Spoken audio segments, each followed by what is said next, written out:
বিসমিল্লাহির রহমানির রহিম। সুপ্রিয় দর্শক শ্রোতা, আসসালামু আলাইকুম। সবাই কেমন আছেন? কাছে দূরে, দেশ ও দেশের বাহিরে যে যেখানে আছেন, কামনা করি সবাই খুব ভালো আছেন। আমিও আল্লাহ পাকের অশেষ রহমতে ভালো আছি।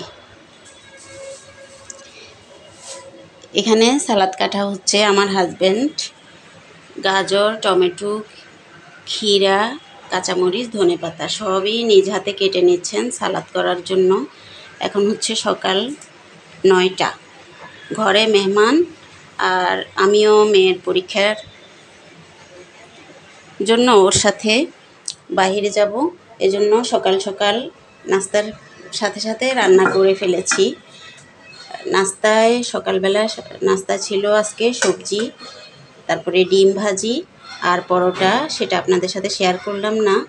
দুপুরের রান্নাটা আমি এখন সেরে ফেলেছি। এখানে হচ্ছে মুরগি আর আলু দিয়ে রান্না করেছি। কালারটা কেমন এসেছে দেখেন, খুবই সুন্দর কালার এসেছে। টেস্টও আশা রাখছি ভালো হবে। মুরগি আর আলু দিয়ে ঝোল রান্না করেছি। আর এখানে হচ্ছে ডিম ভাজি করেছি কাঁচামরিচ ধনেপাতা দিয়ে। এখানে হচ্ছে চিনি গুঁড়া চালের সিদ্ধ ভাত, চিনি গুঁড়া চাল কিন্তু সিদ্ধ চাল এটা করেছি। আর এখানে হচ্ছে আরেকটা টেস্টফুল তরকারি, ডাঁটা আলু ডাল দিয়ে। এই হচ্ছে সিম্পল খাবার।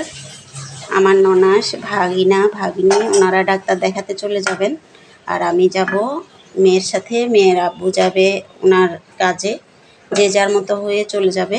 তা আমি খাবারটা সেজন্য সকাল সকাল রেডি করে ফেলেছি। এখন খেয়ে সবাই বের হবে। আর সালাদ তো কাটাই হচ্ছে, প্রথমে আপনাদেরকে দেখালাম। দারুণ মজাদার খাবার, কিন্তু সালাদটাতে সরিষার তেল দেওয়া হবে। সবাই মজা করে আমরা খেয়ে নিব। সে পর্যন্ত আপনারা সবাই ভালো থাকেন, আমাদের জন্য দোয়া করবেন। ভিডিওতে লাইক কমেন্ট শেয়ার করবেন। নতুন বন্ধু হলে সাবস্ক্রাইব করে যুক্ত হবেন। আপনারা সবাই ভালো থাকবেন, আমাদের জন্য দোয়া করবেন। আল্লাহ হাফেজ।